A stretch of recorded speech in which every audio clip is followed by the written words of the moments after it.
What you need to say, from the bacteria in your gut to you, is built from the same fundamental unit, the cell.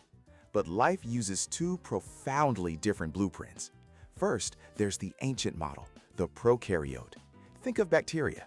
These are masters of simplicity. Their genetic code, a single circular chromosome, just floats inside. There's no central command, no nucleus, no internal compartments.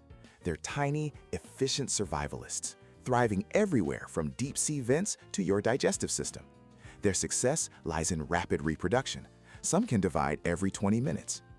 Then, about 2 billion years ago, an evolutionary leap occurred, giving rise to the eukaryote, the blueprint for plants, animals, and us. The game changer was compartmentalization. Eukaryotic cells built a secure vault for their DNA, the nucleus. They also developed specialized internal organelles, called organelles, like mitochondria for power and a cytoskeleton for structure.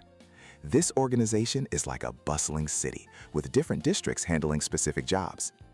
This complexity unlocked a new possibility: multicellular life, and with it, cell specialization.